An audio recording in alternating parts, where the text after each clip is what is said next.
नमस्कार और इस खास चर्चा सत्र में आपका स्वागत है।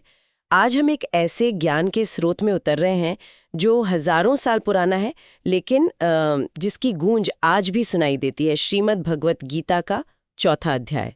इसे ज्ञान कर्म संन्यास योग भी कहते हैं। जी, ज्ञान कर्म और संन्यास का योग बहुत महत्वपूर्ण अध्याय है। हाँ, तो हमारे पास इस अध्याय के हिंदी अनुवाद के कुछ अंश हैं और साथ में कुछ विस्तृत टिप्पणियां भी हैं। तो आज का हमारा लक्ष्य क्या है? इस ज्ञान सागर से उन मोतियों को निकालना जो सबसे ज्यादा चमकते हैं और ये समझने की कोशिश करना कि ये प्राचीन ज्ञान आज हमारे कर्मों और निर्णयों को कैसे दिशा दे सकता है। बिल्कुल। असल में ये अध्याय ज्ञान और कर्म के रिश्ते पर एक गहरी रोशनी डालता है। तो चलिए शुरू करते हैं इस ज्ञान की यात्रा को। शुरुआत में ही कृष्ण एक बहुत बड़ी बात कहते हैं अर्जुन से। हाँ, कहते हैं कि ये योग विज्ञान कोई नई चीज नहीं है, बल्कि उन्होंने इसे सबसे पहले सूर्यदेव विवस्वान को सिखाया था। हाँ, जिन्होंने आगे मनु को और फिर मनु ने इक्ष्वाकु को। ये तो लगता है जैसे समय की शुरुआत की बात हो रही है। बिल्कुल बिल्कुल। ये एक तरह से परंपरा यानी गुरु शिष्य परंपरा की स्थापना करता है। कृष्ण बता रहे हैं कि ये जो सर्वोच्च ज्ञान है, ये इसी तरह महान राजाओं और ऋषियों तक पहुंचा। अच्छा। लेकिन वक्त के साथ ये कड़ी थोड़ी कमजोर पड़ गई और ज्ञान लगभग लुप्त सा हो गया। तो इसीलिए कृष्ण इसे दोबारा अर्जुन को बता रहे हैं। क्यों? अर्जुन को ही क्यों? क्योंकि अर्जुन उनके भक्त हैं और मित्र भी हैं। अच्छा, हाँ, ये बात भी है, भक्त और मित्र होना। हाँ, यहाँ ये बात भी अहम है कि इस गहरे रहस्य को समझने के लिए सिर्फ बुद्धि काफी नहीं है। कृष्ण के प्रति श्रद्धा और मित्रता का भाव होना जरूरी है, जैसा अर्जुन में था। ये कोई सिर्फ अकादमिक पढ़ाई नहीं है, बल्कि एक संबंध पर आधारित समझ है। सही, यानी ये ज्ञान सनातन है, बस समय के साथ जैसे ढक गया था और कृष्ण उसे फिर से उजागर कर रहे हैं। हाँ बिल्कुल, फिर से उजागर कर रहे हैं। ये वाकई एक बड़ा दावा है और इसी पर अर्जुन का सवाल आता है जो बहुत स्वाभाविक है। जी। अर्जुन पूछते हैं, आपका जन्म तो अभी हुआ है और सूर्यदेव तो बहुत पहले से हैं। हाँ, ये कैसे संभव है कि आपने उन्हें सिखाया? ये तो कोई भी पूछेगा। हाँ, ये एक बहुत ही तार्किक सवाल है और यहीं कृष्ण अपने दिव्य अलौकिक स्वरूप का रहस्य खोलते हैं। वो कहते हैं, हे अर्जुन, तुम्हारे और मेरे अनेकों जन्म हो चुके हैं। अनेकों? हाँ, अनेकों। और कहते हैं, मुझे वो सब याद हैं पर तुम्हें याद नहीं। अरे वाह, ये तो सोचने वाली बात है। बिल्कुल। कृष्ण आगे समझाते हैं कि वे असल में अजन्मा है। अजन्मा मतलब उनका जन्म हम जैसे साधारण मनुष्यों की तरह नहीं होता और वो अविनाशी भी हैं। जिनका नाश ना हो। बिल्कुल, जिनका कभी नाश नहीं होता। वे सभी जीवों के स्वामी हैं, ईश्वर हैं। फिर भी वो अपनी विशेष शक्ति, जिसे योग माया कहते हैं, उससे अपनी मर्जी से इस दुनिया में प्रकट होते हैं। अच्छा, अपनी मर्जी से? हाँ, उनका शरीर और आत्मा एक ही हैं, दिव्य हैं, जबकि हम जैसे जीव वो कर्मों के बंधन में भौतिक शरीर पाते हैं। ये बात कि उन्हें ना सिर्फ अपने बल्कि अर्जुन के भी पिछले जन्म याद हैं, ये तो उनकी सर्वज्ञता को दिखाता है। जी हाँ। और ये कि उनका शरीर दिव्य है, भौतिक नहीं, ये भी एक महत्वपूर्ण अंतर है। तो फिर सवाल उठता है, अगर वे ऐसे दिव्य हैं तो प्रकट होते ही क्यों हैं? कृष्ण इसका सीधा और बहुत प्रसिद्ध जवाब देते हैं श्लोक 4.7 में। कौन सा? यदा यदा ही धर्मस्य ग्लानिर्भवति भारत अभ्युत्थानम अधर्मस्य तदात्मानं सृजाम्यहम्।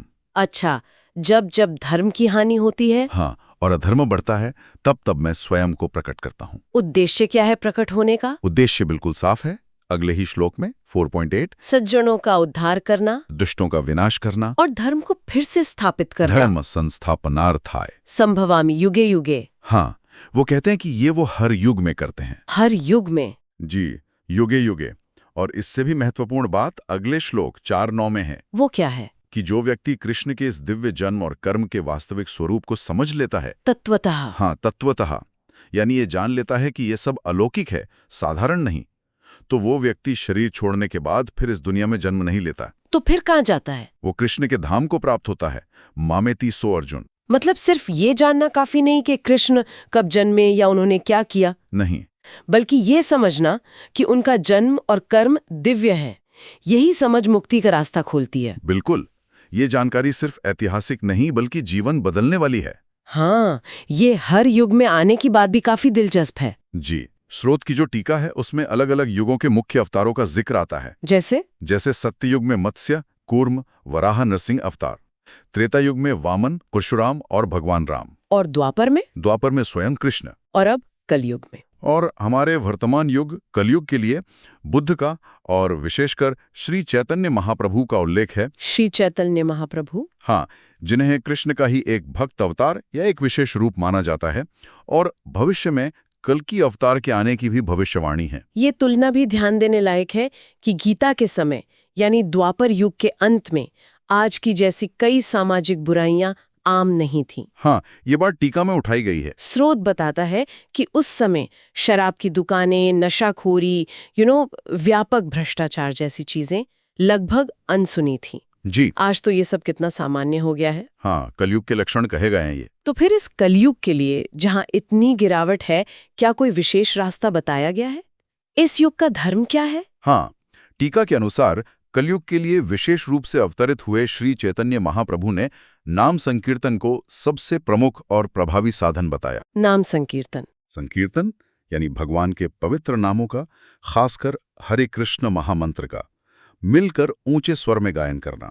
अच्छा, कीर्तन करना? हाँ, इस बात पर जोर देने के लिए बृहन्नारदीय पुराण का एक श्लोक अक्सर उद्धृत किया जाता है।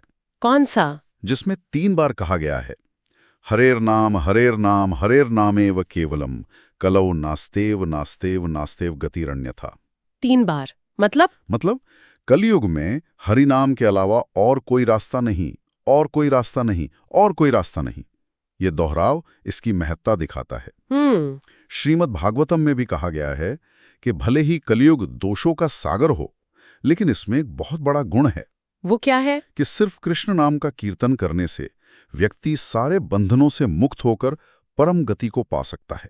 केवल नाम कीर्तन से? हाँ, इतना ही नहीं, भागवतम ये भी कहता है कि जो फल सतयुग में हजारों साल ध्यान करने से मिलता था, अच्छा, या त्रेता युग में बड़े बड़े यज्ञ करने से और द्वापर युग में विधि विधान से मूर्ति पूजा करने से मिलता था, हाँ, वही फल कलयुग में केवल हरि नाम कीर्तन से आसानी से मिल जाता है। ये तो बहुत बड़ी बात है। जी, श्री चैतन्य की शिक्षाष्टकम का पहला श्लोक भी इसी ओर इशारा करता है। वो कैसे? कि नाम संकीर्तन कैसे हमारे चित्त रूपी आईने को साफ करता है, चेतो दर्पण मार्जनम, जन्म मृत्यु की भयानक आग को बुझाता है, भव महादावाग्नि निर्वापणम और परमानंद के सागर को बढ़ाता है। तो ये सिर्फ एक धार्मिक क्रिया नहीं, बल्कि चेतना को शुद्ध करने की एक शक्तिशाली विधि लगती है। बिल्कुल, आंतरिक शुद्धि का मार्ग है ये। अच्छा, आगे कृष्ण कहते हैं कि पहले भी बहुत से लोग आसक्ति, डर और गुस्से से मुक्त होकर, हाँ, वीत राग भय क्रोधाहा, हाँ, पूरी तरह कृष्ण में मन लगाकर मनमया माम उपाश्रिता,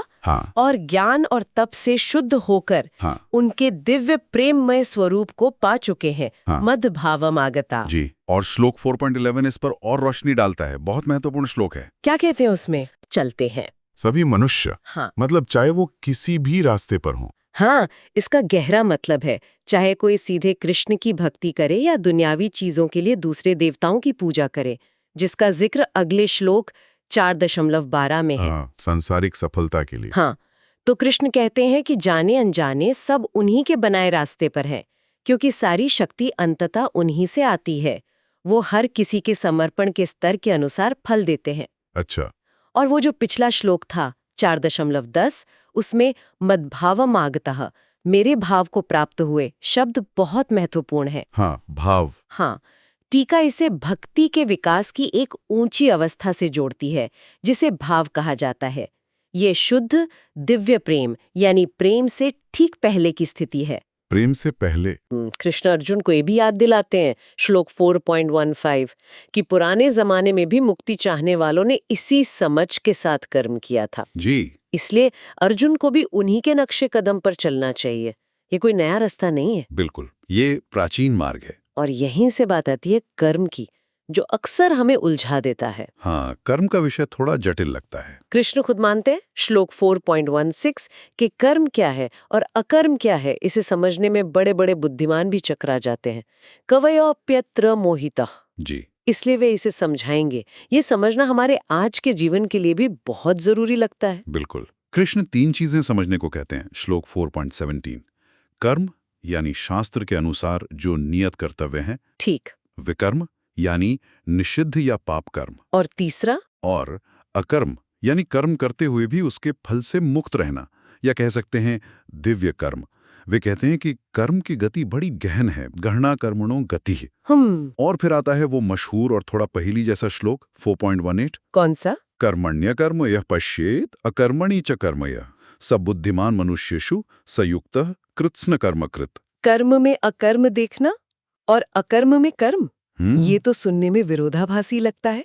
इसका व्यवहारिक मतलब क्या हुआ? हाँ, लगता है, पर इसका सीधा सा मतलब है कर्म के पीछे की चेतना। जो व्यक्ति कर्म तो करता है, अपना कर्तव्य निभाता है, लेकिन उसके फल की इच्छा नहीं रखता। फल की इच्छा नहीं? हाँ, काम संकल्प वर्जिता 4.19। फल में आसक्त नहीं होता। त्यक्त्वा कर्म फलासंगम 4.20। हमेशा अंदर से संतुष्ट रहता है, नित्य तृप्तो। किसी बाहरी सहारे पर निर्भर नहीं रहता। हाँ, निराश्रय।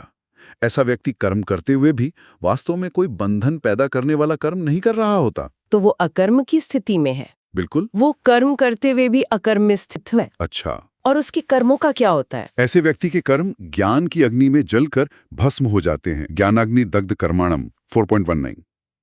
ज्ञान की अग्नि में मतलब उनका कोई अच्छा या बुरा फल नहीं बनता जो उसे आगे बांध सके। अच्छा। वो सिर्फ शरीर चलाने भर के लिए कर्म करता हुआ भी पाप से मुक्त रहता है। शरीरम केवलम कर्म कुर्वन् नाप्नोति किल्बिषम 4.21। और उसकी मानसिक स्थिति कैसी होती है? वो जो भी अपने आप मिल जाए उसी में खुश रहता है। यदृच्छा लाभ संतुष्टो, सुख दुख जैसी द्वैतताओं से ऊपर उठ जाता है। द्वंद्वातीतो, ईर्ष्या नहीं करता, विमत्सरः और सफलता असफलता में एक जैसा रहता है। सम सिद्धाव सिद्धौच 4.22। ये तो बहुत ऊंची अवस्था है। जी हाँ, ऐसा मुक्त व्यक्ति जब केवल यज्ञ के लिए यानी भगवान की प्रसन्नता के लिए या एक उच्च उद्देश्य के लिए कर्म करता है तो उसके सारे कर्म पूरी तरह विलीन हो जाते हैं। विलीन हो जाते हैं मतलब उनका कोई असर नहीं रहता। हाँ, कोई भौतिक निशान नहीं बचता। समग्रम प्रविल्यते 4.23। टीका इसे और साफ करती है ना? हाँ, टीका स्पष्ट करती है कि कृष्ण के लिए किया गया कर्म, चाहे वो बाहरी तौर पर कर्म अच्छा लगे या विकर्म बुरा, असल में अकर्म बन जाता है। अकर्म। हाँ, जिसका कोई सांसारिक नतीजा नहीं होता, सिर्फ आध्यात्मिक प्रगति होती है। क्योंकि पुण्य कर्म भी तो बांधते हैं। अच्छा, पुण्य कर्म भी बांधते हैं। कैसे? क्योंकि उनका अच्छा फल भोगने के लिए भी तो जन्म लेना पड़ता है। केवल अकर्म ही जन्म मृत्यु के चक्कर से छुड़ाता है। ये बहुत गहरी बात है। कर्म और अकर्म की गुत्थी सुलझाते हुए कृष्ण एक और बहुत महत्वपूर्ण और अक्सर गलत समझे जाने वाले मुद्दे पर आते हैं। जी, वर्ण व्यवस्था पर। श्लोक 4.13। हाँ, वे कहते हैं चातुर्वर्ण्यम मया सृष्टम गुण कर्म विभागशः। मैंने गुणों और कर्मों के आधार पर 4 वर्णों की रचना की है। हाँ, और यहाँ कृष्ण बिल्कुल साफ करते हैं कि ये व्यवस्था जन्म पर आधारित नहीं है। नहीं, किस पर है फिर? गुण और कर्म पर। गुण यानी व्यक्ति की स्वाभाविक प्रवृत्ति जो प्रकृति के 3 गुणों सत्व, रज, तम से बनती है। और कर्म यानी उसके अनुसार किए जाने वाले काम। गुण कर्म विभागशः। तो ये जन्म से तय नहीं होता? कृष्ण के अनुसार तो नहीं। टीका में उदाहरण दिया गया है कि अगर कोई श्रमिक परिवार में जन्मा व्यक्ति ज्ञान और सीखने की प्रवृत्ति दिखाता है जो ब्राह्मण का गुण है, तो उसे वो भूमिका मिलनी चाहिए। अच्छा। इसी तरह कोई व्यापारी परिवार में जन्मा व्यक्ति अगर नेतृत्व और रक्षा करने की क्षमता दिखाता है जो क्षत्रिय का गुण है, तो उसे वो अवसर मिलना चाहिए। तो ये समाज को व्यक्ति की स्वाभाविक योग्यता के अनुसार व्यवस्थित करने का एक तरीका है। जी, श्रीमद् भागवतम का भी संदर्भ है कि जब व्यक्ति अपने स्वाभाविक गुण और कर्म के अनुसार काम करता है और उसे भगवान को समर्पित करता है तो उसे सबसे बड़ी सफलता मिलती है। टीका इस बात पर जोर देती है कि आज की जो जाति व्यवस्था है, हाँ, जो पूरी तरह जन्म पर आधारित है और जिसने कई सामाजिक समस्याएं पैदा की हैं, हाँ, वो गीता में बताई गई गुण कर्म आधारित वर्ण व्यवस्था का बिगड़ा हुआ रूप है। कृष्ण खुद कहते हैं कि ये व्यवस्था बनाकर भी वे स्वयं इसके कर्ता नहीं है और इससे परे हैं। हाँ, तस्य कर्तारम अपि मा विद्या अकर्तारम अव्ययम। वे इसके परिणामों से प्रभावित नहीं होते। अच्छा, अध्याय में यज्ञ शब्द का भी बार बार प्रयोग हुआ है। जी, बहुत बार। आमतौर पर यज्ञ का मतलब अग्नि में आहुति देना समझा जाता है। क्या यहाँ भी यही मतलब है? शुरुआत में श्लोक 4.24 यज्ञ को एक बहुत ही ऊंचा और व्यापक आध्यात्मिक अर्थ देता है। वो कैसे? ये कहता है कि अर्पण ब्रह्म है, हवि ब्रह्म है, अग्नि ब्रह्म है, हवन करने वाला ब्रह्म है, और जो इस ब्रह्म कर्म में स्थित है उसका लक्ष्य भी ब्रह्म ही है। ब्रह्म ही वतेन गंतव्यम ब्रह्म कर्म समाधिना। अरे वाह, मतलब पूरी प्रक्रिया और उसके सारे अंग दिव्य चेतना से भरे हुए हैं। बिल्कुल। इसके बाद कृष्ण कई तरह के यज्ञों का वर्णन करते हैं, जिससे पता चलता है कि यज्ञ का मतलब कितना विस्तृत है। जैसे? कुछ योगी देवताओं की पूजा रूपी यज्ञ करते हैं, अच्छा। कुछ अपनी आत्मा को ही परम सत्य की अग्नि में होम देते हैं, मतलब आत्मसंयम का यज्ञ। अच्छा। कुछ अपनी सुनने आदि इंद्रियों को संयम की अग्नि में आहुति देते हैं। हाँ। कुछ इंद्रियों के विषयों जैसे शब्द, रूप, गंध को इंद्रियों की अग्नि में होमते हैं। इंद्रियों पर नियंत्रण भी यज्ञ है। हाँ, कुछ लोग अपनी सारी इंद्रियों की क्रियाओं और प्राणों की क्रियाओं को ज्ञान से प्रकाशित आत्मसंयम की योग अग्नि में हवन करते हैं। अरे वाह, तो यज्ञ सिर्फ बाहरी क्रिया नहीं बल्कि आंतरिक नियंत्रण और समर्पण भी है। और भी तरीके हैं? हाँ, बिल्कुल। द्रव्य यज्ञ यानी अपनी संपत्ति का दान करना। दान करना यज्ञ है। हाँ, तपो यज्ञ यानी कठिन तपस्या करना। योग यज्ञ जैसे अष्टांग योग का अभ्यास। स्वाध्याय यज्ञ यानी शास्त्रों का अध्ययन। और ज्ञान यज्ञ यानी ज्ञान की खोज और उसे बांटना। ज्ञान यज्ञ भी है। जी, कुछ लोग कठोर व्रत रखकर भी यज्ञ करते हैं। प्राणायाम का भी जिक्र है शायद। हाँ, प्राणायाम यानी सांस पर नियंत्रण, उसे भी यज्ञ कहा गया है। 4.29 सांस अंदर लेना, अपान में प्राण की आहुति, बाहर छोड़ना, प्राण में अपान की आहुति, सांस रोकना, प्राणों अपान की गति रोकना, यहाँ तक कि भोजन को नियंत्रित करके प्राणों को साधना भी यज्ञ है। ये तो बहुत सारे प्रकार हो गए यज्ञ के। जी, कृष्ण कहते हैं कि ये सभी यज्ञ करने वाले अपने पापों को धो डालते हैं। यज्ञाक्षिपित कल्मषाः। और यज्ञ का फल क्या है? यज्ञ से जो अमृत रूपी फल बचता है, मतलब यज्ञ का जो शुद्ध परिणाम है, उसे भोग कर वे सनातन ब्रह्म को पाते हैं। और जो यज्ञ नहीं करते? उनके लिए कृष्ण कहते हैं 4.31 जो जीवन में किसी भी तरह का यज्ञ या त्याग नहीं करता, उसे इस लोक में ही सुख कैसे मिलेगा? परलोक का तो सवाल ही नहीं उठता। ना याम लोकोस्य यज्ञस्य कुतोन्यः कुरुसत्तमम्। ये सभी अलग अलग यज्ञ कर्म से ही पैदा होते हैं। इस रहस्य को जानकर व्यक्ति मुक्त हो जाता है। 4.32 और अंत में कृष्ण एक बहुत महत्वपूर्ण बात कहते हैं ज्ञान के बारे में। हाँ, कि भौतिक वस्तुओं से किए जाने वाले यज्ञ से ज्ञान यज्ञ श्रेष्ठ है। श्रेयान द्रव्यमयाद यज्ञास ज्ञान यज्ञा परंतपा। क्योंकि हे पार्थ, सारे कर्म अंततः ज्ञान में ही पूरे होते हैं। सर्वम कर्माखिलम पार्थ ज्ञाने परिसमाप्यते। 4:33 ज्ञान ही सबका सार है। श्रोत की टीका भी इस बात पर जोर देती है कि यहाँ बताए गए यज्ञों का मतलब पशु बलि नहीं है। हाँ, ये स्पष्ट किया गया है। ये मुख्य रूप से तप, आत्मसंयम, अध्ययन, ज्ञान, वैराग्य और समर्पण से जुड़े हैं। और सबका लक्ष्य आत्म साक्षात्कार है। जी, मूल भाव त्याग का है, और त्याग के बिना शायद जीवन में सच्चा सुख और शांति मिलना मुश्किल है। तो फिर ये श्रेष्ठ ज्ञान जो कर्मों के बंधन काटता है और सबसे उत्तम यज्ञ है, ये मिलेगा कैसे? क्या इसे खुद ही खोजा जा सकता है? नहीं, कृष्ण इसका रास्ता बहुत स्पष्ट रूप से बताते हैं। श्लोक 4.34 में क्या रास्ता है? तद्विद्धि प्रणिपातेन परिप्रश्नेन सेवया उपदेक्ष्यन्ति ते ज्ञानम ज्ञानिनस्तत्वदर्शिनः। इसका अर्थ क्या हुआ? उस ज्ञान को तत्वदर्शी ज्ञानियों के पास जाकर समझो। उन्हें आदरपूर्वक प्रणाम करने से, प्रणिपातेन उनकी सेवा करने से, सेवया और सरलता से प्रश्न पूछने से, परिप्रश्नेन वे आत्मसाक्षात्कार किए हुए महात्मा ज्ञानिनस्तत्वदर्शिना तुम्हें उस ज्ञान का उपदेश देंगे। यानी एक प्रामाणिक गुरु की शरण लेना अनिवार्य है, सिर्फ किताबें या इंटरनेट काफी नहीं। कृष्ण के अनुसार तो यही मार्ग है। टीका इसे और खोलती है। गुरु के पास विनम्रता से जाना चाहिए। प्रणिपात। हाँ, सिर्फ बहस करने के लिए नहीं, बल्कि सच जानने की जिज्ञासा से सवाल पूछने चाहिए। परिप्रश्न। और निस्वार्थ भाव से उनकी सेवा करनी चाहिए। सेवा। तब गुरु ज्ञान देंगे। हाँ, तब गुरु जिन्होंने सत्य का अनुभव किया है, तत्वदर्शी, तुम्हें वो ज्ञान देंगे। गुरु को कृष्ण का प्रतिनिधि भी माना जाता है ना? जी हाँ। गुरु को केवल विद्वान ही नहीं, बल्कि तत्वदर्शी होना चाहिए और एक प्रामाणिक गुरु परंपरा से जुड़ा होना चाहिए। जैसे 4 मुख्य वैष्णव संप्रदाय बताए गए हैं: श्री, ब्रह्म, रुद्र, कुमार। गुरु का काम गीता के ज्ञान को ज्यों का त्यों प्रस्तुत करना है, बिना अपनी मनमानी व्याख्या के। पद्म पुराण का हवाला देकर सच्चे और झूठे गुरु में फर्क भी बताया गया है। क्या फर्क?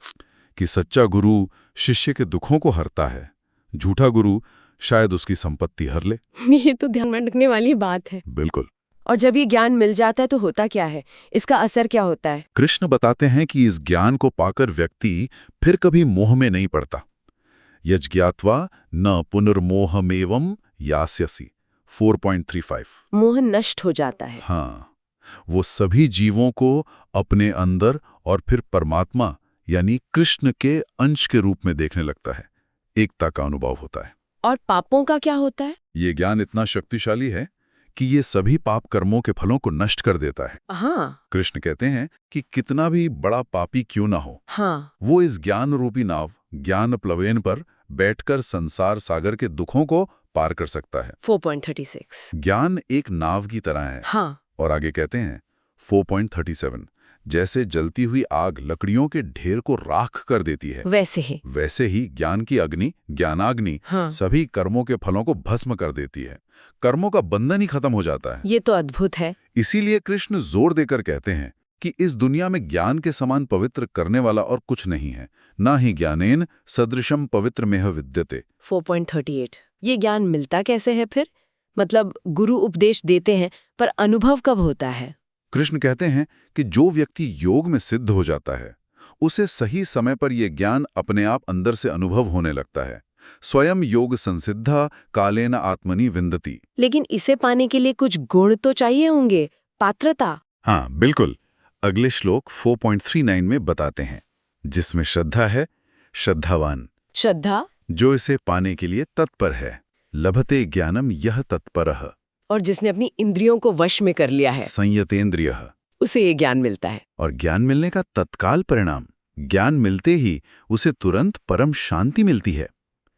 ज्ञानम लब्ध्वा पराम शांतिमचिरेणाधिगच्छति। लेकिन अगर किसी में श्रद्धा न हो या शक हो तो उसका क्या होता है ये भी बताया है 4.40।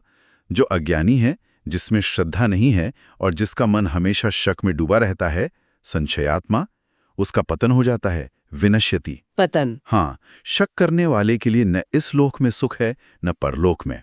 नायम लोको अस्ति न परो न सुखम संशयात्मना। शक बहुत नुकसानदायक है इसका मतलब। जी, इसीलिए आगे कहते हैं 4.41 कि जिसने कर्म योग से कर्म त्याग दिए हैं, यानी फल की इच्छा छोड़ दी है, ज्ञान से अपने सारे शक मिटा दिए हैं, और जो आत्मा में स्थित है, ऐसे व्यक्ति को कर्म नहीं बांधते। और अध्याय का अंत अर्जुन के लिए एक सीधी पुकार, एक आह्वान के साथ होता है। बिल्कुल, एक सीधी आज्ञा है। कृष्ण कहते हैं, तस्माद् ज्ञान संभूतम हृत्स्थं ज्ञानासिना आत्मना छित्त्वेनम संशयम योगमातिष्ठो उत्तिष्ठ भारत। हाँ, इसलिए हे भारत, अपने हृदय में अज्ञान से पैदा हुए इस शक को किससे काटना है? ज्ञान की तलवार से, ज्ञानासिना, काट डालो और योग में स्थित हो जाओ, योगमातिष्ठो, और युद्ध के लिए खड़े हो जाओ, उत्तिष्ठ भारत। ज्ञान को सिर्फ जानना नहीं, उसे कर्म में उतारना है, शक मिटाकर कर्म करना है। सही। ज्ञान का उद्देश्य कर्म में स्पष्टता लाना और हमें अपने कर्तव्य के लिए तैयार करना है। तो आज हमने देखा कि गीता का चौथा अध्याय सिर्फ ज्ञान और कर्म की बातें नहीं करता, बल्कि ये एक पूरी यात्रा दिखाता है। जी, एक पूरी प्रक्रिया है। ज्ञान के स्रोत से लेकर उसे पाने के तरीके, गुरु कृपा और अपनी पात्रता तक, और फिर उस ज्ञान के प्रभाव तक। हाँ, कि कैसे वो हमारे कर्मों को बदलता है, हमें बंधनों से मुक्त करता है, और सबसे जरूरी, शक को मिटाकर हमें अपने कर्तव्य पालन के लिए तैयार करता है। बिल्कुल। और सबसे अहम शायद यही है कि ये ज्ञान सिर्फ दिमागी कसरत नहीं है, ये एक परिवर्तन लाने वाली शक्ति है, वो ज्ञानाग्नि। हाँ, ज्ञान की अग्नि, जो हमारे कर्मों के बोझ को हल्का कर सकती है, हमारे मन के गहरे संदेहों, संशयम को काट सकती है, और हमें जीवन की चुनौतियों का सामना करने की हिम्मत और स्पष्टता दे सकती है। ठीक वैसे ही जैसे कृष्ण अर्जुन को युद्ध के लिए तैयार कर रहे थे। तो आज के इस गहरे मंथन से एक सवाल साथ लेके चलते हैं। जी। अगर सच्चा आध्यात्मिक ज्ञान जो विनम्रता, सेवा और सही स्रोत से मिलता है, हमारे कर्मों के बंधनों को जला सकता है और हमारे संदेहों को मिटा सकता है, तो इस ज्ञान को अपने जीवन में सक्रिय रूप से खोजने और उतारने का प्रयास, वो हमारे रोजमर्रा के संघर्षों, दुविधाओं और फैसलों को किस तरह बदल सकता है। ये सोचने वाली बात है। ज्ञान को जीवन में उतारना ही असली चुनौती और अवसर है। इस गहन चर्चा में हमारे साथ शामिल होने के लिए धन्यवाद।